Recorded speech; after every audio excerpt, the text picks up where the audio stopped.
tout le monde, quatrième capsule sur le sommeil. On va attaquer les mythes à propos du sommeil de nos enfants. Et le premier mythe qui revient très régulièrement, que ce soit dans l'entourage ou même chez certains professionnels, ça va être de bien remplir l'estomac de nos enfants pour qu'ils dorment. Alors, qu'est-ce qu'en dit la science? On va le voir tout de suite ensemble. Ce terme de bien lui remplir l'estomac, en fait, peut paraître très déstabilisant pour les parents et les mamans, notamment lorsqu'elles allaitent. Parce que l'allaitement maternel, qui est la norme biologique du bébé humain, va impliquer différents comportements qui sont non nutritifs et donc l'enfant va réclamer le sein maternel pour d'autres raisons que juste manger. Selon des chercheurs très reconnus dans le domaine, qui sont McKenna et Gettler, ils suggèrent que le corps de la mère va en fait être le prolongement de l'enfant et le seul environnement qui est réellement adapté au nouveau-né. Et donc l'allaitement ne se dissocie pas du cododo et du portage. Ils inventent d'ailleurs le terme de breast sleeping qui signifie de dormir au sein. Ça permet à la fois à la mère et à l'enfant de bien récupérer. On reviendra sur tous les aspects de partage de lit sécuritaire dans une autre vidéo, donc restez attentifs à ce niveau-là ou allez voir simplement l'article qui détaille tout ce que je suis en train de vous raconter dans les différentes capsules. Alors, en effet, les mamans qui pratiquent le breast sleeping vont allaiter leur enfant environ 6 fois la nuit, contre 2 à 3 fois pour les mères qui ne partagent pas leur lit avec leur enfant.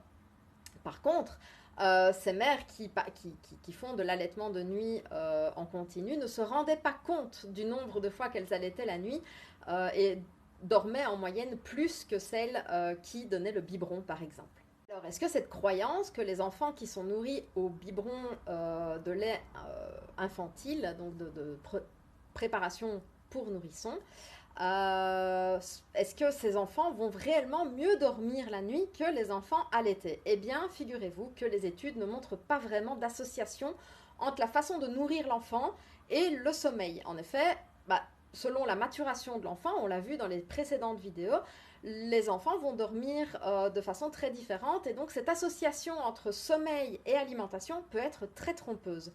Par contre, certaines études montrent que les enfants allaités permettaient à leurs parents de dormir en moyenne environ 45 minutes de plus que les enfants qui sont nourris au biberon.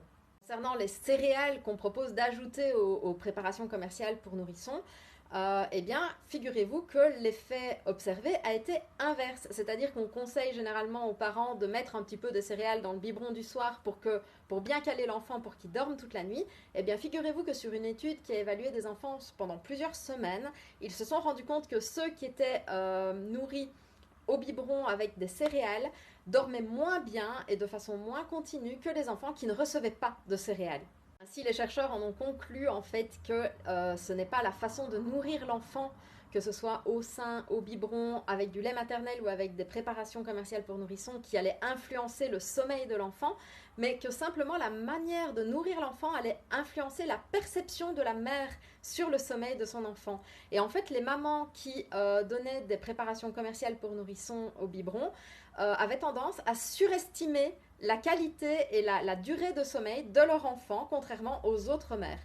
Alors, les raisons peuvent être multiples, je n'entre pas dans les détails à ce niveau-là, mais c'est intéressant à garder en tête quand vous doutez et que vous vous dites, tiens, je lui donnerai peut-être un biberon pour qu'il dorme mieux. Choisir de donner le sein ou le biberon vous appartient. Il n'y a pas de jugement à avoir sur la question. Choisir de donner votre lait ou un lait commercial vous appartient également. Par contre, faites le choix en connaissance de cause et pas pour que l'enfant dorme mieux, parce que fondamentalement, les données ne permettent pas d'affirmer qu'ils vont mieux dormir avec ce genre de technique. À bientôt pour le prochain mythe.